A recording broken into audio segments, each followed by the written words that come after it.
میرا نام اکبر علی ہے۔ آنے والے نے سکندر کو دور ہی سے پہچان لیا تھا۔ اس کی داڑھی بہت بڑی ہوئی تھی اور سر کے بال زلفوں کی شکل اختیار کر گئے تھے۔ صاف ظاہر تھا کہ اسے بال ترشوانے کے لیے وقت نہیں ملتا۔ سکندر ایک لمحے تک اسے دیکھتا رہا اور پھر پہچانتے ہی لپٹ گیا۔ دونوں دیر تک ایک دوسرے کی پیٹھ تھپ تھپاتے رہے۔ آخر سکندر ہی کو ٹیپو کا خیال آیا۔ یہ ہمارا ٹیپو ہے، اس نے اکبر علی سے کہا تو افغان جہاد میں حصہ لے کر اب پہلگام میں نوجوانوں کو مسلح تربیت دینے والا اکبر علی کھل اٹھا۔ یہ ہمارا بھی ٹیپو ہے، ہمارا کمانڈر، ہمارا بھائی۔ اکبر کے گلے لگ کر نہ جانے کیوں ٹیپو کو یہ احساس ہوا جیسے کسی نے اس کے قلب تک کو روشن کر دیا ہو۔ ٹیپو اور سکندر دونوں پروگرام کے مطابق اور بروقت ہوٹل ووڈا سٹاک کے قریب پہنچ گئے تھے، جہاں اکبر 1 گھنٹے پہلے آ گیا تھا۔ اکبر نے سکندر کو پہچاننے میں کوئی غلطی نہیں کی تھی، لیکن وہ نصف گھنٹے تک یہ جائزہ لیتا رہا تھا، مہمانوں کا تعاقب تو نہیں کیا گیا۔ پھر جب ایک پولیس والے نے اسے یہ بتایا کہ مہمان بے عیب ہیں، تبھی اکبر ان سے ملنے کے لیے آگے بڑھا تھا۔ سبحان اللہ، سکندر نے ارد گرد دیکھتے ہوئے کہا۔ اس وقت اکبر کی مسکراتی ہوئی آنکھیں اس کے آنکھوں کا تعاقب کر رہی تھی، اور یہاں ہر سمت حسن بکھرا ہوا تھا۔ پہاڑوں پر صنوبر، شمشاد اور سروں کے درخت عجیب بہار دے رہے تھے۔ ایسا لگتا تھا جیسے قدرت نے اس علاقے کو سارے جہاں کی خوبصورتی عطا کر دی ہو۔ سکندر کو اس علاقے کا پس منظر اچھی طرح معلوم تھا۔ پہلگام پہلے چرواہوں کا گاؤں تھا، پھر سیاحوں کی جنت بنا، اور اب یہاں حریت پسندوں کو تربیت دی جا رہی تھی۔ ہم نے تمہارے قیام کا انتظام انسولیٹڈ ہٹس میں کیا ہے سکندر، اکبر نے کہا۔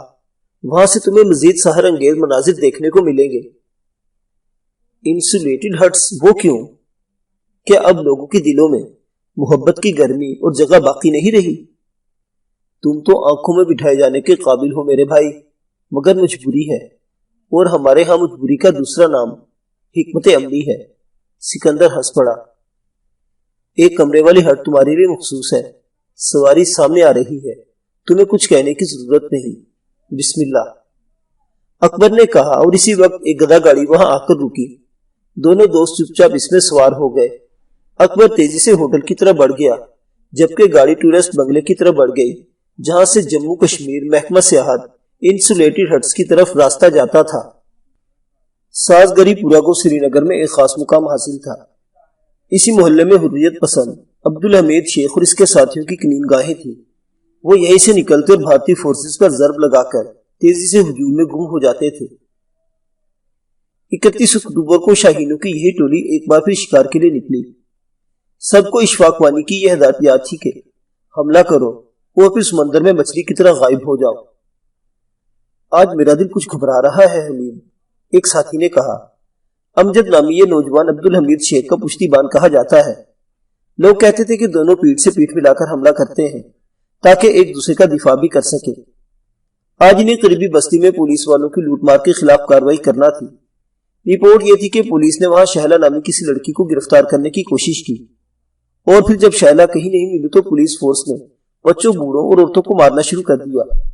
اس سلسلے میں حریت پسندوں کی پالیسی بہت واضح تھی، اور وہ یہ کہ جس علاقے میں بھی پولیس کا ظلم ہو وہاں قریب ترین یونٹ سے مجاہد پہنچ جائے اور اس انداز کی بھرپور کارروائی کرے کہ پولیس والے آئندہ ایسی حرکتوں سے باز آ جائے۔ دل کیوں گھبرا رہا ہے امجد؟ حمید نے مسکراتے ہوئے پوچھا۔ کیا کہیں لگا تو نہیں دیا؟ ارے نہیں، اپنا ایسا دل کہاں، امجد نے ہنس کر جواب دیا۔ ہاں، ایسا ویسا دل اپنے پاس رکھنا نہیں دوست، اپنے یاروں کو دیکھا ہے اس معاملے میں کتنے پکے ہیں، آزادی تک ایسی دل لگی کہ متحمل بھی نہیں ہو سکتے۔ ویسے یہ خاتون کون ہے جن کے بارے میں اطلاع ملتے ہی کمانڈر وانی کے ہاتھ پیر پھول گئے تھے؟ ایک ایسی مجاہدہ جس نے کلب ڈانسر اور سنگر کا مکروم خول مجبوراً چڑھا رکھا ہے، حمید نے سنجیدگی سے جواب دیا۔ اپنے دوستوں کے گروپ میں ہے، کنول نے ٹیلی فون پر اطلاع دی تھی کہ وہ خطرے میں ہے۔ شہلا کا گروپ اسے بچا کر تو لے گیا لیکن جوابی کارروائی نہیں کر سکا۔ اب یہ ذمہ داری ہماری ہے۔ کیوں؟ ہماری ذمہ داری ہے نا؟ بالکل ہے، اس سے میں نے کب انکار کیا ہے؟ امجد نے سکوٹر ایک پتلی اور بلکھاتی سڑک پر ڈالتے ہوئے کہا۔ وہ جان بوجھ کر بڑی سڑک کے استعمال سے گریز کر رہے تھے۔ کمانڈر یاسین ملک کی کوئی اطلاع؟ وہ باخیریت ہے، امجد نے کہا۔ اللہ کا شکر ہے، پاکستان سے بھی اچھی اطلاعات آ رہی ہے۔ امان اللہ خان بہت کام کر رہے ہیں، لیکن جو لطف یہاں رہ کر کام کرنے کا ہے وہ کہیں نہیں۔ سچ کہا تم نے۔ امجد نے دائیں طرف سکوٹر گھماتے ہوئے اچانک ہی بریک لگا دیے۔ سکوٹر پھسلتی چلی گئی۔ حمید ہوشیار! امجد نے دور گرنے سے قبل چلا کر کہا۔ حمید شیخ جو دائیں طرف گرا تھا تیزی سے کراسنگ کرتا ہوا درختوں کی جھنڈ کی سمت گیا۔ ابھی اس نے سر اٹھا کر دیکھا بھی نہیں تھا کہ فائرنگ شروع ہو گئی۔ فائر! حمید دھاڑا۔ اس وقت کمانڈر وہی تھا۔ پہلی گولی اس نے چلائی۔ ریوالور کی گولی تیزی سے دشمن کی طرف لپک گئی۔ اسی اسنا میں امجد نے سکوٹر کے پیچھے ہی مورچہ بنا لیا، جس کے چھوٹے چھوٹے پہیے اب تیزی سے گھوم رہے تھے۔ ان کے سامنے بہت زیادہ دور نہیں ایک پولیس وین آڑی ترچھی کھڑی تھی اور اسی سے فائرنگ شروع ہوئی تھی۔ اگر امجد بر وقت بریک نہ لگاتا تو سکوٹر وین سے ٹکرا جاتی۔ یہ خبیث کہاں سے آن ٹپکے؟ حمید شیخ نے دانت پیستے ہوئے کہا، پھر چت لیٹ کر سینے پر بندھی ہوئی کلاشنکوف کھولنے لگا۔ دفعتاً دوسری طرف سے فائرنگ میں تیزی آنے لگی۔ حمید خبردار! امجد سکوٹر کے پیچھے سے دھاڑا۔ پیچھے بھی گاڑی آ رہی ہے۔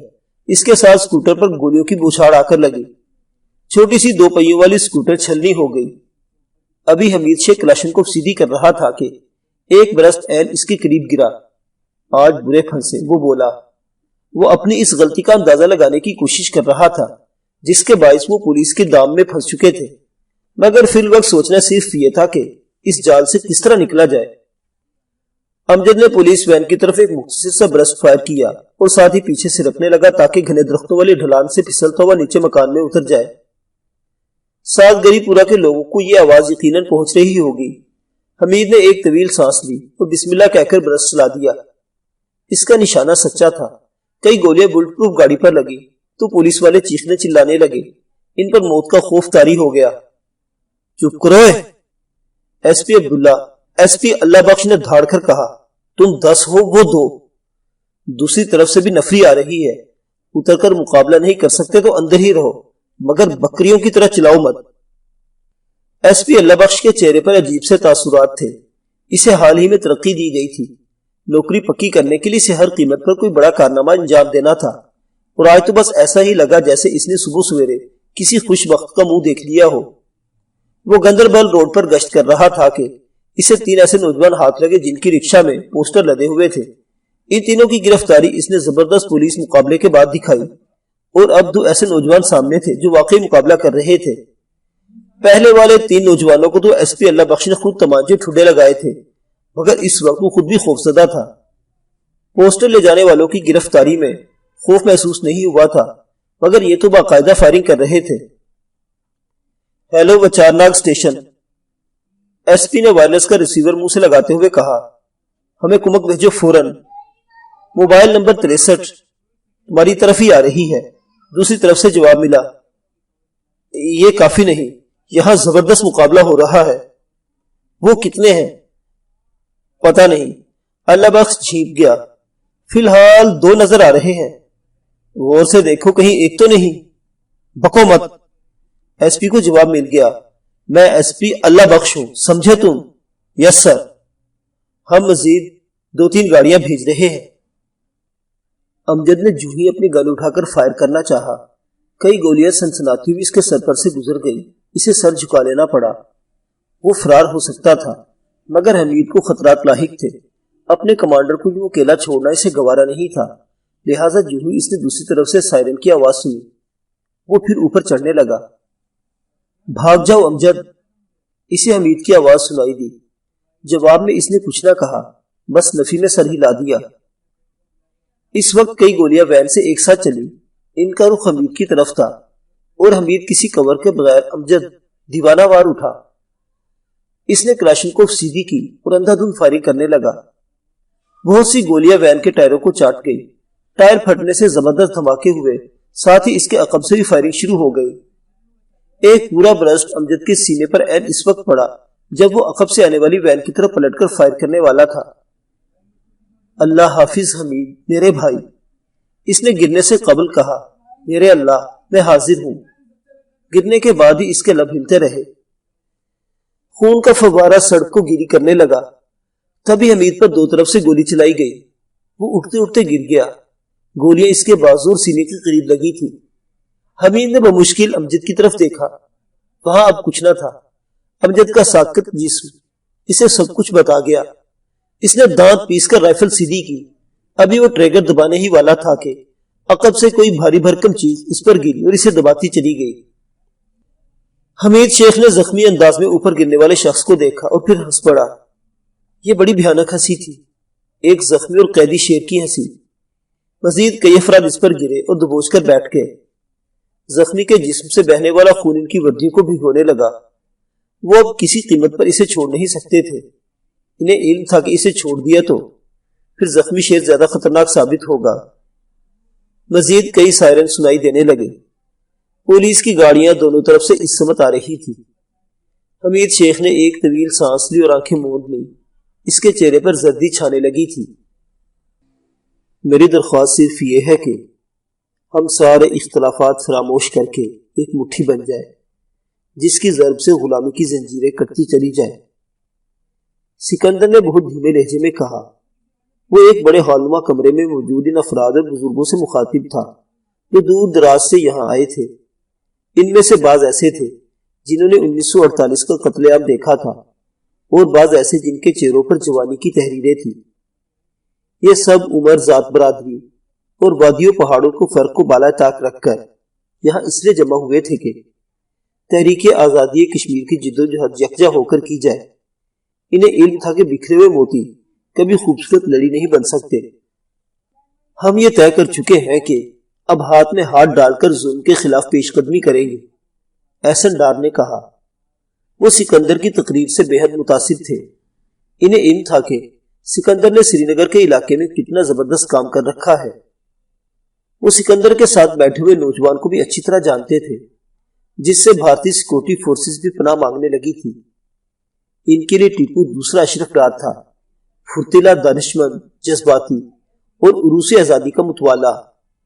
خود احسن ڈار ایسے کمانڈر تھے جن کی مقبولیت میں کسی کو شک نہیں تھا. ان کے بارے میں کہاوتیں اور روایتیں مقبول عام تھی. ان پر گیت لکھے جا چکے تھے.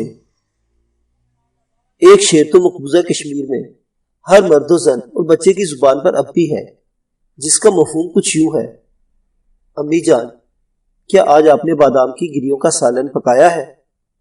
اس لیے کہ احسن صاحب کی فوجیں آ رہی ہے. مجاہدین کی ایک تنظیم کے قیام پر اب کھلی بحث شروع ہو چکی تھی. یہاں بعض کے لہجے تیز تھے، جملوں میں کاٹ تھی، تو بعض کے لہجے مدھم اور جملے نرم، مگر سب ایک ہی نقطے پر متفق ہونے لگے تھے: جہاد کشمیر کے لیے ایک تنظیم بے حد ضروری ہے. کیا ہوا؟ عاصم نے ریسیور اٹھا کر تلخ لہجے میں پوچھا. وہ بہت دیر سے سن رہا تھا کہ کوئی گڑبڑ ہو گئی ہے، مگر اسے ابھی تک یہ علم نہیں ہوا تھا کہ گڑبڑ کہاں اور کس نوعیت کی ہوئی ہے. اسے رہ رہ کر سکندر یاد آ رہا تھا جو اس کمرے میں بیٹھا بیٹھا سب کچھ اور شاید پل جھپکتے ہوئے معلوم کر لیتا تھا. یہ 7واں فون تھا اور اس بار حقیقت سے ناآشنا ہونے کے باعث عاصم کے لہجے میں تلخی آ گئی تھی. دھیرج مہاراج، دھیرج. دوسری طرف سے آنے والی آواز فراز کی تھی. عاصم نے آواز پہچاننے میں ذرا بھی غلطی نہیں کی. اتنی تلخی بعض اوقات منزل سے بھٹکا دیتی ہے. چھوڑو یار، یہ بتاؤ کہ مسئلہ کیا ہے؟ حمید شیخ ایک پولیس مقابلے میں زخمی ہو گیا ہے اور اس کے ساتھی نے جام شہادت نوش کیا ہے. اب مسئلہ صرف یہ ہے کہ حمید شیخ کو پولیس کے بے رحم تفتیش سے ہر صورت بچانا ہے، ورنہ وہ جانبر نہیں ہو سکے گا. حمید شیخ؟ عاصم کو جھٹکا سا لگا. وہی جو... ہاں، فراز نے سپاٹ لہجے میں جواب دیا. وہی حمید شیخ، لیکن اب کسی قسم کے جذبات کا اظہار کرنے کی مہلت نہیں برادر. میں نے جو کہا ہے اس پر عمل کرو، ورنہ... پولیس افیسر کون ہے؟ S P Allah Bakhsh. ٹھیک ہے برادر، تم فکر مت کرو، سارا کام مجھ پر چھوڑ دو. اور شہید کی میت حاصل کرنے کے لیے دوسرے ذرائع استعمال کیے جا رہے ہیں. تمہارا کام صرف حمید شیخ کو بچانا ہے، ورنہ پولیس والے اسے تفتیش کے بہانے قتل کر دیں گے. فراز نے کہتے ہی ریسیور رکھ دیا. عاصم نے تیزی سے دوسرے فون پر کنول کا نمبر ملایا. وہاں پہلے ہی گھنٹی پر ریسیور اٹھا لیا گیا. ہیلو، یہ کنول ہی کی آواز تھی. میں بول رہا ہوں، عاصم نے نام بتائے بغیر کہا. اوہ، کیا بات ہے سرکار، آج بے وقت کیسے یاد کر لیا؟ کنول کے انداز سے صاف ظاہر تھا کہ اس کے پاس کوئی اور بھی بیٹھا ہے، ورنہ جو کوئی بھی ہے اپنا نہیں ہے. میری بات غور سے سنیں کمل جی، آپ بیشک جو چاہیں کہتی رہیں، لیکن آپ حکم کریں گریش جی۔ کمل نے ایک بہت بڑے ہندو افسر کا نام لے کر کہا۔ ہمارا ایک ساتھی حمید شیخ۔ ٹھیک ہے، میں سمجھ گئی۔ ڈی ایس پی اصغر علی صاحب مجھے بہت کچھ بتا چکے ہیں، ابھی یہاں سے گئے ہیں کرنل اوتار سنگھ کو چھوڑ کر۔ کرنل صاحب کو 2-3 ریکارڈ پسند کرنے تھے اور اس لیے رک گئے۔ آپ حکم کریں۔ وہ اسے ایس ایم ایس ہسپتال لے گئے ہوں گے، آپ سے درخواست ہے کہ اسے پولیس سے بچائیں، عاصم نے کہا۔ آپ فکر نہ کریں سر جی، تقریب آپ کے رشتہ داروں کی ہو اور ہم وہاں نہ پہنچے، دعوت کا بہت بہت شکریہ۔ کمل نے یہ کہتے ہی ریسیور رکھ دیا۔ عاصم نے ریسیور رکھتے ہوئے ایک طویل سانس لی۔ اب اس کے چہرے پر پریشانی ذرا کم تھی۔ وہ کچھ سوچتے ہوئے ایک اور نمبر ملانے لگا۔ میں بول رہا ہوں عاصم۔ اس نے اپنا اصل نام لیا۔ دوسری طرف کسی عورت نے ریسیور اٹھایا تھا، جسے چونک کر فوراً ہی دوسرے کو دے دیا۔ بولو عاصم، کیا ہوا؟ دوسری طرف سے کسی نے بے چین سے انداز میں پوچھا۔ تم اس طرح کبھی فون نہیں کرتے۔ حالات ہی ایسے ہیں بھائی جان، عاصم نے دھیرے سے کہا۔ مجھے ایک زخمی قیدی کے لیے تحفظ درکار ہے۔ بولو۔ حمید شیخ، ایس ایم ایس ہسپتال۔ ٹھیک ہے، میں کوشش کرتا ہوں۔ لو بھابھی سے بات کر لو۔ نہیں بھائی جان، پھر کبھی، وقت آپ کے پاس بھی کم ہوگا۔ عاصم نے ریسیور رکھ دیا۔ چشمے تصور میں اسے اپنا بھتیجا احمد نظر آیا تو اس کے خشک ہونٹوں پر محبت بھری مسکراہٹ دوڑ گئی۔ وہ گزشتہ 6 مہینے سے گھر نہیں گیا تھا۔ بھائی جو ڈاکٹر تھا، بیوی بچوں سمیت اس کلینک گاہ سے چند فرلانگ دور رہتا تھا، لیکن عاصم نے کئی ہفتوں سے اس کی شکل بھی نہیں دیکھی تھی۔ وہ آزادی کے جد و جہد کے فلسفے سے اچھی طرح واقف تھا۔ یہ بات اسے معلوم تھی کہ آزادی کے لیے خود کو بھی قربان کر دینا پڑتا ہے۔ معزز سامعین حضرات، جد و جہد آزادی کے ابتدائی دور کی یہ داستان ابھی جاری ہے۔ بقیہ واقعات اگلی قسط میں۔ دیکھتے رہیے اردو داستان۔ اللہ حافظ۔